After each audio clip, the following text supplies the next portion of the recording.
The armed invasion of the Republic of Korea continues.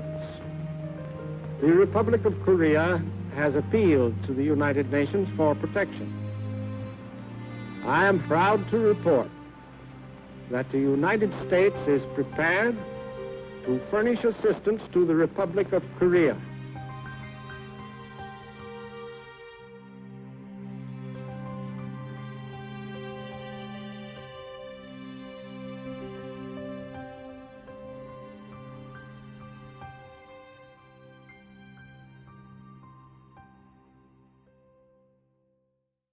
I was drafted in May 1952, on May the 5th, and I took my basic infantry training at Fort Belvoir, Virginia, and when I completed that, then I did training for engineer training.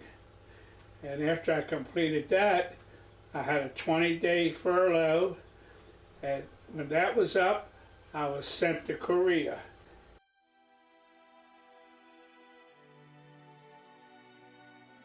I was 20 when I was drafted, but I got out of basic training on my 21st birthday.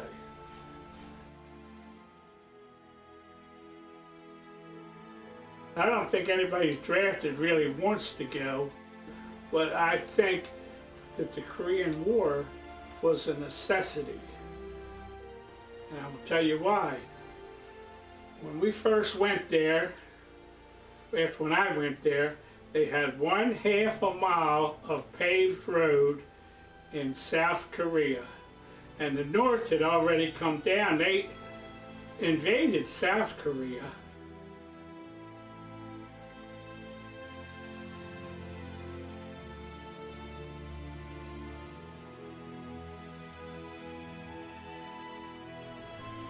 I went there from September of '52, and I came back in October of '53. I was gone 13 months. I was with the 7th Division, 31st Infantry Regiment in the 2nd Battalion, and I was in what was known as a P&A platoon. That's a platoon of engineers that are attached to a battalion of infantry. I was with the infantry. And what did we do? As you know, Korea is a lot of mountains. We would take supplies up the mountains for those soldiers that were right on the battle line, and also we would bring back the wounded and those that were killed. We would take them back off the hill. We built bunkers. Bunkers being where you try to protect yourself.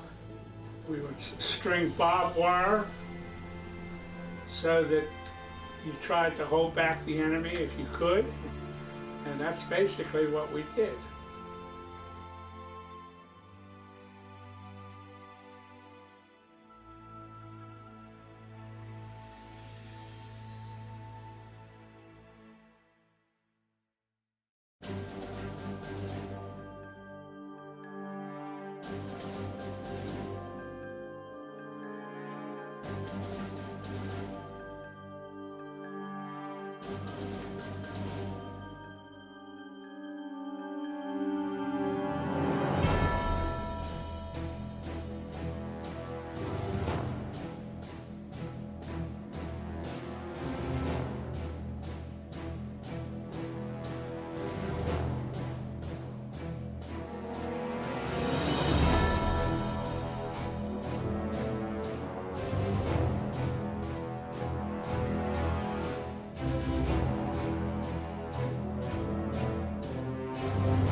It was more Chinese fighting there in later years than it was North Koreans.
How was life? In the winter times, particularly bad. The temperatures would get to 20 to 30 below zero.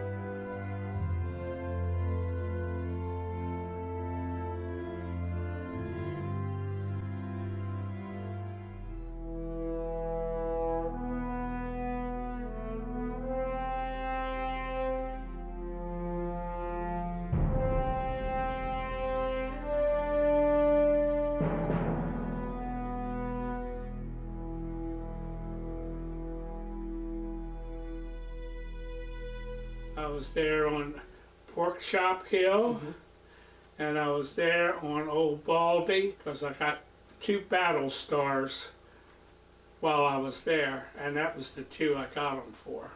I was in some others there, but they weren't as big a battle as those were.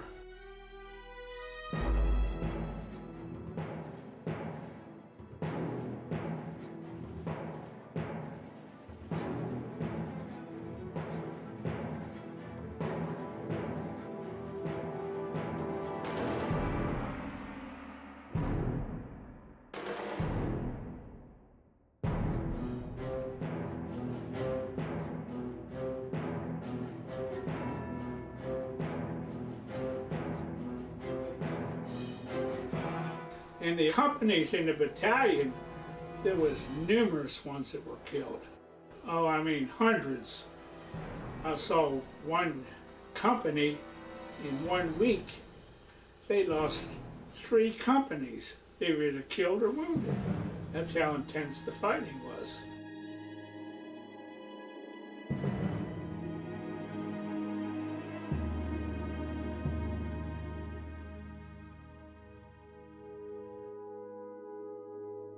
You always want to be on top of the hill, because if somebody was going to try to take over your position, they had to come up a hill. They had trenches at the top of them, and you stayed in those trenches.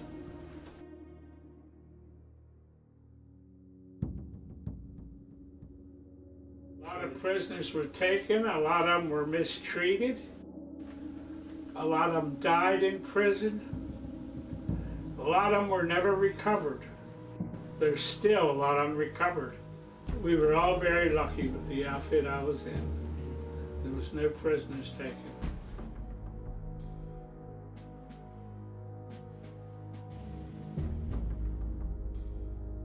Up until this past year, they had Americans that were going over there into North Korea, and they were digging for remains, and they would bring back the remains of the soldiers that were killed over there.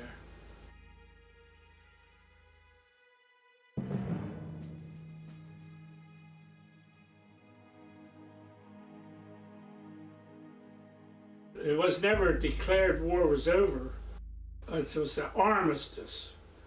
And to this day, it's still not signed, a peace tract with them.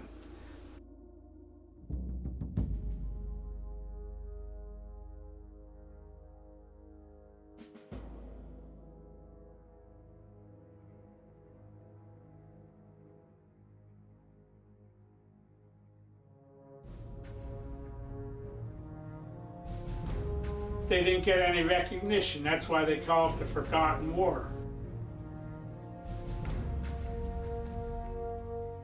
They never did call it a war. It was a police action they tried to call it. That's the worst police action you'll ever see.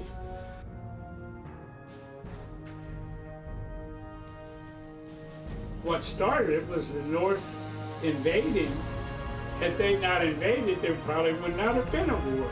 They invaded them, so I don't regret the Americans and anybody else being there to protect them.